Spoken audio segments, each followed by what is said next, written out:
The afternoon they tried to make a fool of me, I was wearing a $40 sport coat and standing in a room full of men whose watches cost more than the house I grew up in.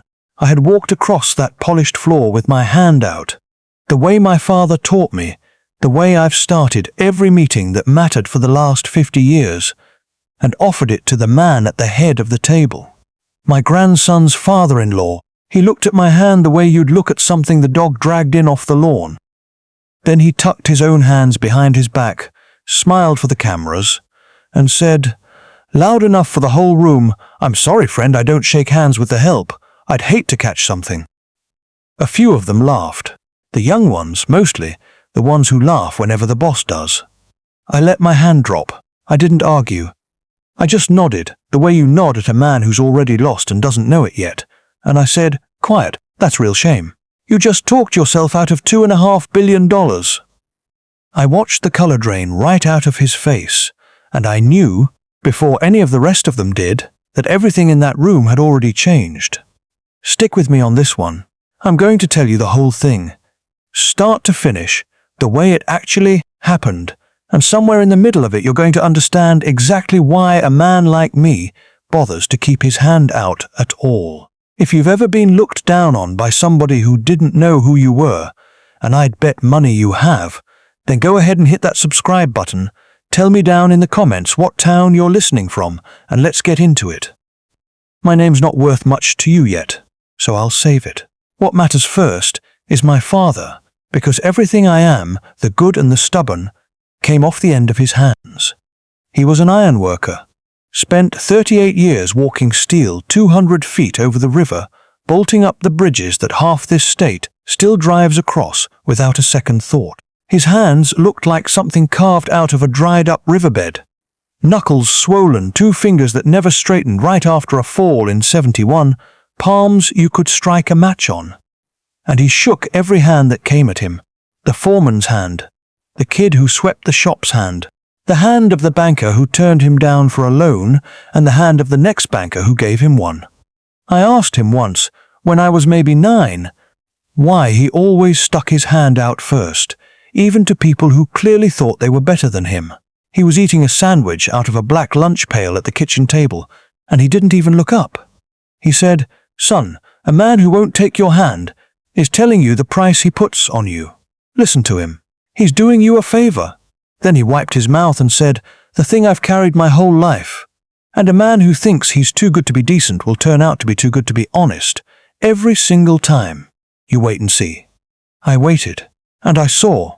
For 12 years after college, I worked the treasury floors of 3 big companies, the kind, with their names on stadiums, and I watched men in beautiful suits treat the people who actually built the product, the warehouse crews, the drivers, the women who ran the front desk, like furniture. To them, a person's worth was printed in the size of the title on his card and nothing else. My father would have hated every hour of it. He died the spring I turned 36, and I sat in that funeral home shaking the hands of men with grease under their nails, every one of them telling me the same thing. "Your dad always treated me like I mattered." Nobody from any of those 3 companies sent so much as a card. So I quit, walked away from a vice president's title and a bonus that would have set me up for life, and I rented 2 rooms over a tire shop and started lending money. That's the short version of how I built what I built. The longer version doesn't matter except for one piece of it, and that piece is everything. When I write a check to a company, and these days the checks have a lot of zeros, there's a paragraph buried in the back of my agreement that most of these CEOs never bother to read. Their lawyers call it boilerplate.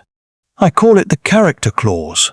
In plain English, it says my firm reserves the right to pull every dollar of its commitment immediately and in full if the leadership of the company is documented engaging in conduct that does material harm to the reputation of the business or its financial partners during the deal.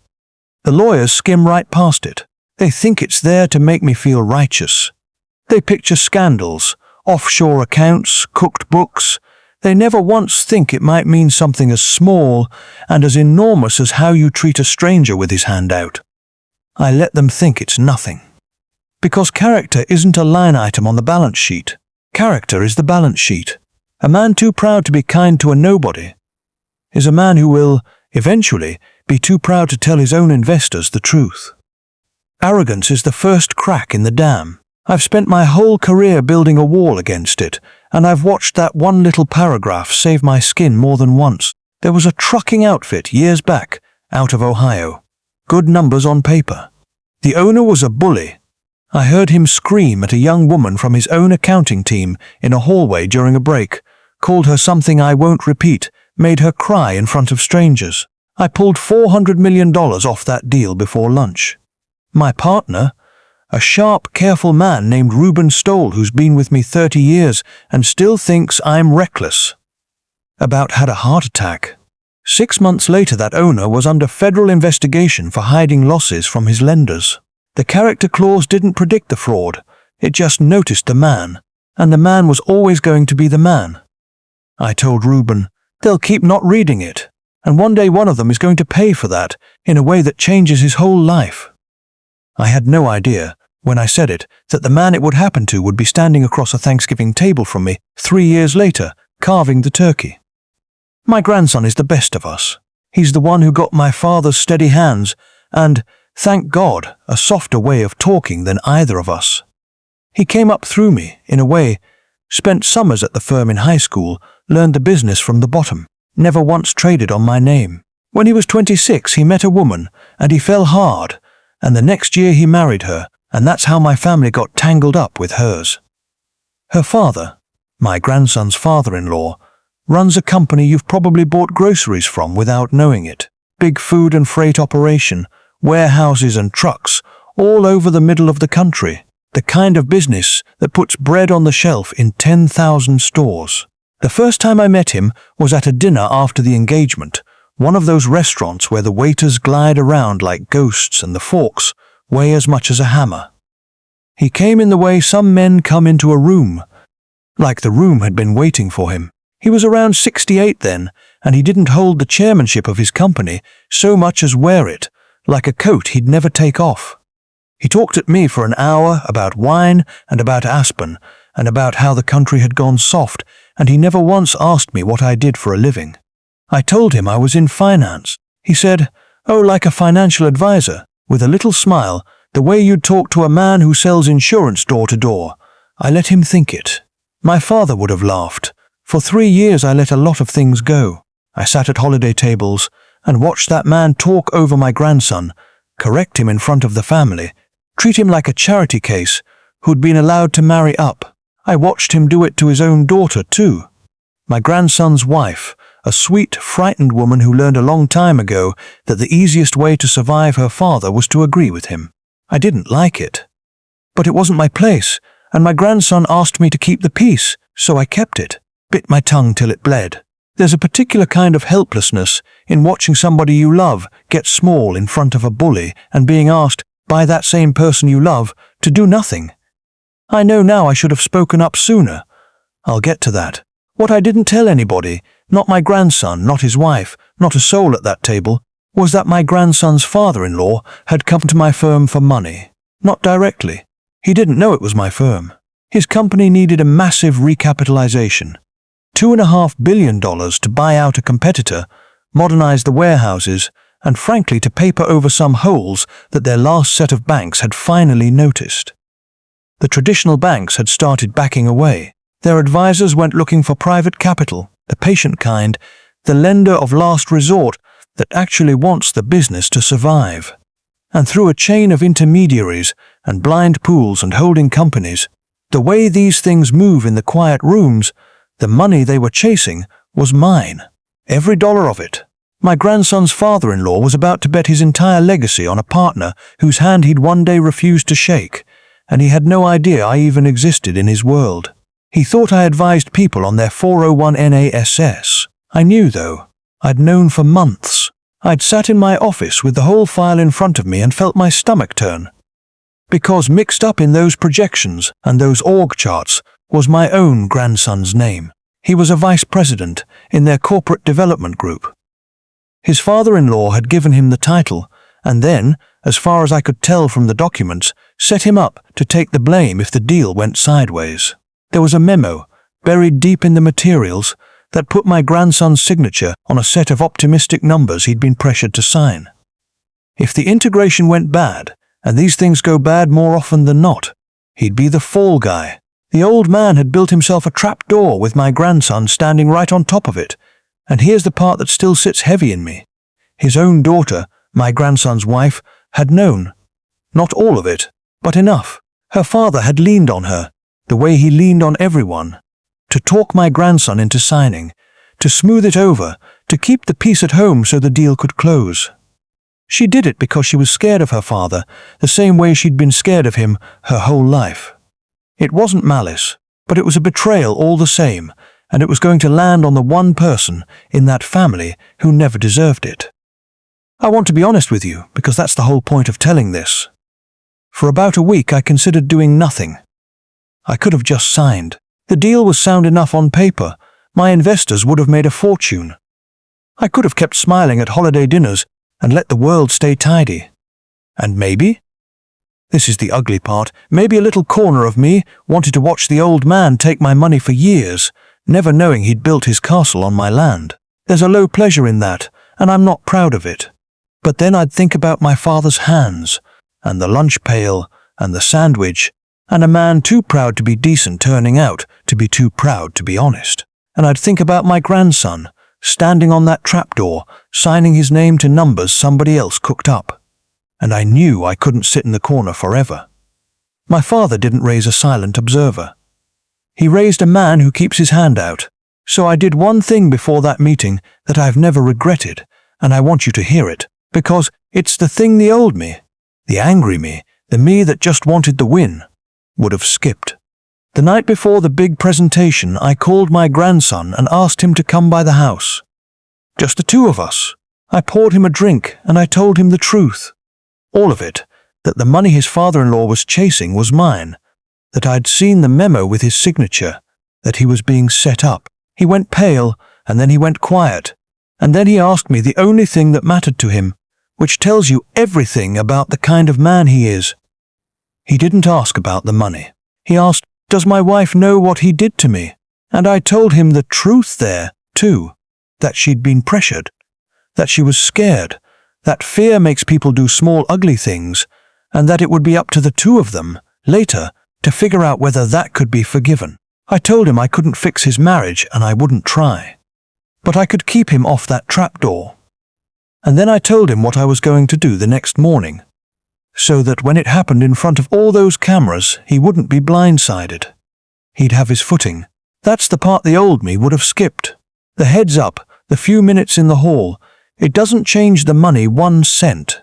It just changes whether a man you love has to find out his whole world is on fire by watching it burn from across a conference table. My father would have wanted me to give him that. So I did. The morning of, I came in plain. $40 coat. No entourage. I'd asked the intermediaries to seat me as a junior representative of one of the capital partners, a nobody, a clerk, somebody to take notes in the corner. They didn't know who I was either. Only Reuben and 2 lawyers in the whole building knew. I wanted to sit in that corner and listen. There's a lot you learn about a man when he thinks the help is taking notes.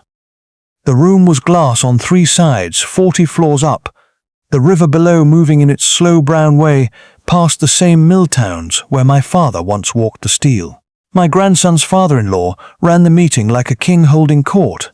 He had his board, his lawyers, his new chief executive, a slick young man he'd hired to be the face of the future, and a wall of cameras for the investor broadcast. For 40 minutes I sat in that corner and listened to him talk, and the thing he kept coming back to, over and over, polishing it like he was proud of it, was a line about the company's people problem. The warehouses had been trying to unionize, the drivers wanted better hours, and his solution, which he laid out for his investors with a little smile, was to break them, to cut the lowest paid workers loose after the buyout, automate what he could, and shed the dead weight at the bottom. He actually used that phrase, the dead weight, at the bottom. He said it like he was talking about clearing brush.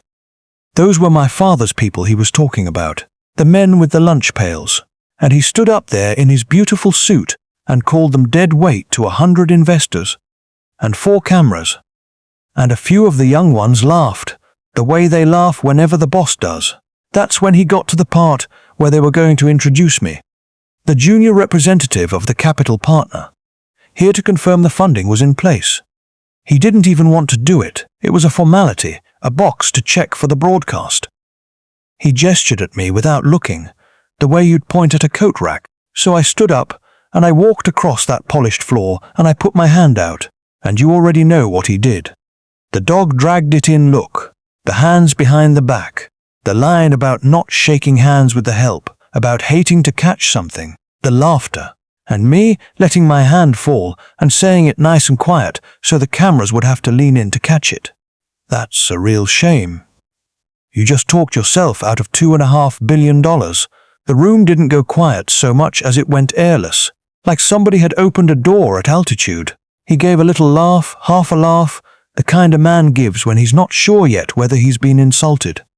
"And who exactly are you," he said, "to be making jokes about my money?"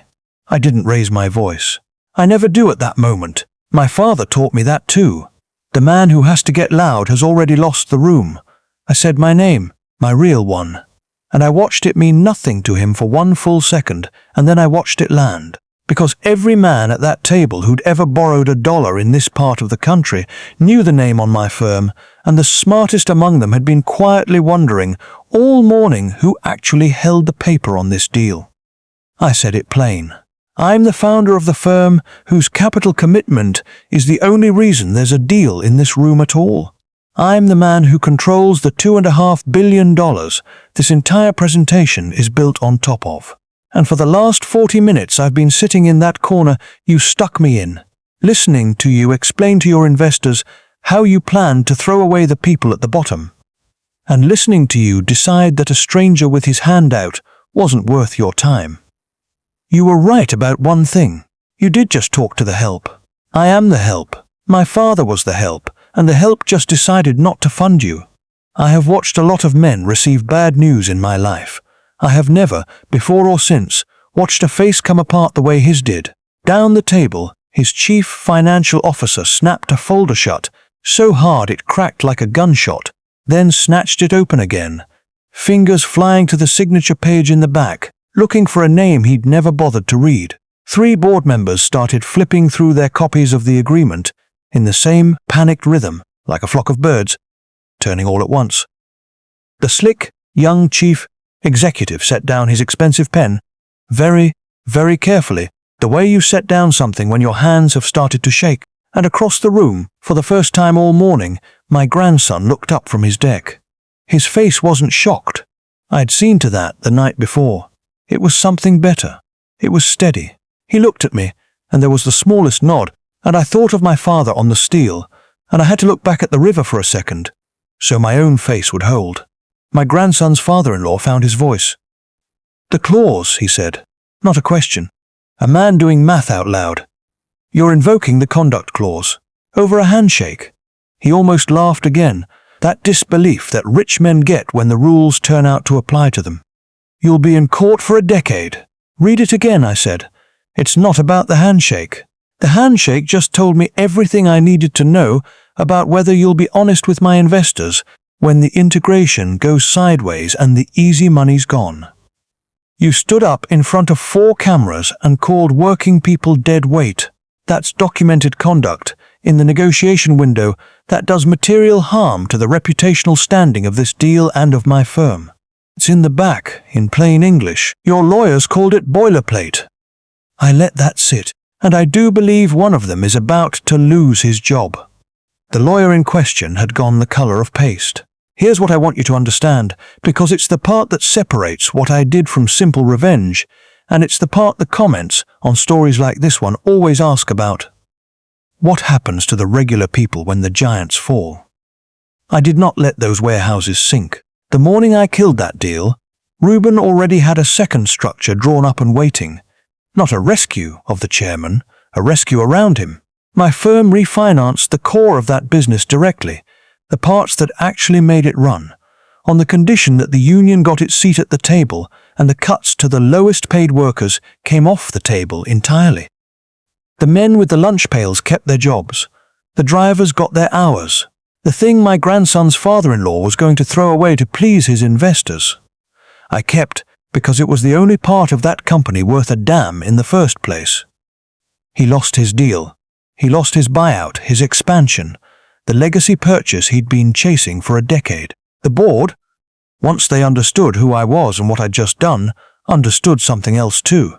That a man who'd insult the lender to his face on a live broadcast was a liability they could no longer afford. Within 90 days, he wasn't chairman of anything. He kept his money. Men like that always keep their money. What he lost was the thing he valued more than money, the only thing my father ever really had, and the one thing the old man had never once earned. He lost the respect of the room. Forever. There isn't a board in this country that'll seat him now. They all saw the tape. And my grandson? He didn't go down with the ship because he was never on it. I'd pulled him off the deck the night before. When the dust settled, he walked away from that company entirely. He came to work with me, finally, on his own terms, and I'll tell you, the boy's better at this than I ever was. He's got the steady hands and the soft tongue both. He's the future of the firm. I wish I could tell you the rest came up roses, but I told you at the start I'd give it to you straight. My grandson and his wife went to counseling. It was a hard winter for the two of them. There's no clean way to forgive someone you love for being too afraid to stand beside you, even when you understand the fear. Last I heard they were trying. Trying is more than a lot of people get. Her father, my grandson's father-in-law, has not spoken to any of us since. He sent exactly one message, months later, through a lawyer, and it wasn't an apology. Men like that don't apologize. They recalibrate. I didn't answer it. I think about that morning more than I'd like to admit. I won the war. I kept the workers. I kept my grandson. I kept the only thing my father left me that ever mattered, which wasn't money. But I let it go on too long. 3 years of holiday tables. 3 years of biting my tongue while a bully made the people I love small. I told myself I was being strategic, a patient man playing a long game, sitting quiet in the corner taking notes. The truth is, I was just a grandfather watching his family get hurt, telling himself he'd handle it later. Don't do what I did. Don't let the lie breathe that long. The longer you let a thing like that go, the more oxygen it steals from the truth, and the harder it is to ever get the air back. Say it sooner. Put your hand out sooner. Pull the person you love off the trapdoor before they're standing on it, not after. My father's been gone 40 years, and I still set my coffee down some mornings and look at my own hands and see his in them. Not the scars. I never earned those, but the habit. The hand that goes out first. He told me a man who won't take your hand has already told you his price, and all you have to do is listen. My grandson's father-in-law told me his price on a Tuesday morning, in front of 4 cameras, with 100 investors watching. I just made sure he paid it. And then I drove home and I sat in the quiet. And for the first time in 3 years, the silence in my house felt exactly the way it was supposed to.